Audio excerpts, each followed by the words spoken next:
Eligibility के अंतर्गत आपको मुख्य रूप से दो बातों का ध्यान रखना है। पहला है एनटीए के द्वारा डिसाइड करी हुई एलिजिबिलिटी और दूसरा है यूनिवर्सिटी के द्वारा तय करी गई एलिजिबिलिटी।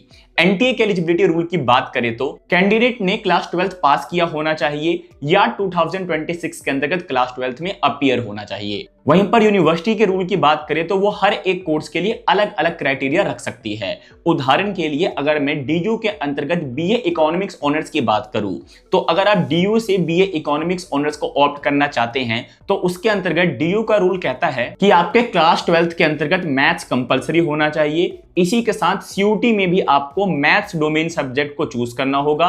बिना मैथ के सीयूटी स्कोर अच्छा होने के बावजूद भी आप इकोनॉमिक्स ऑनर्स के लिए एलिजिबल नहीं होंगे डीयू के अंतर्गत। वहीं पर दूसरी तरफ अगर मैं बीएचयू की बात करूं तो बीएचयू के अंतर्गत पास होना इनफ नहीं है। यूजी एडमिशन के लिए यूजुअल रूल जो उनके द्वारा तय किया गया है वो ये है कि क्लास 12 में आपके कम से कम 50% एग्रीगेट मार्क्स स्कोर हो, वरना सीयूटी स्कोर अच्छा होने के बावजूद भी आपको एडमिशन नहीं मिलेगा। तो इस तरीके से एलिजिबिलिटी के अंतर्गत एनटीए के द्वारा अपने रूल्स तय किए जाते हैं और पर्टिकुलर यूनिवर्सिटीज के द्वारा भी अपने रूल्स तय किए जाते हैं। रेफरेंस के लिए हमने आपको कुछ एग्जांपल्स बता दिए हैं। इस तरीके से अगर आप हर एक यूनिवर्सिटी का रूल जानना चाहते हैं तो आपको कुछ नहीं करना, आपको पर्टिकुलरली उस यूनिवर्सिटी के वेबसाइट पर जाना है और वहां पर जाकर उनका बुलेटिन डाउनलोड कर लेना है, जिसके अंतर्गत वो आपको कंप्लीट इंफॉर्मेशन प्रोवाइड कराते हैं कि उनके यहाँ पर अगर आप किसी ग्रेजुएशन कोर्स को ऑप्ट करना चाहते हैं तो उसके लिए कौन से सब्जेक्ट्स होने चाहिए, इसी के साथ उनमें क्या एलिजिबिलिटी क्राइटेरिया है। सो यहाँ पर एलिजिबिलिटी में कंक्लूजन की बात करें तो वो यही निकलता है कि कुछ यूनिवर्सिटी सब्जेक्ट कंपलसरी रखती है, वहीं पर कुछ यूनिवर्सिटीज मिनिमम परसेंटेज।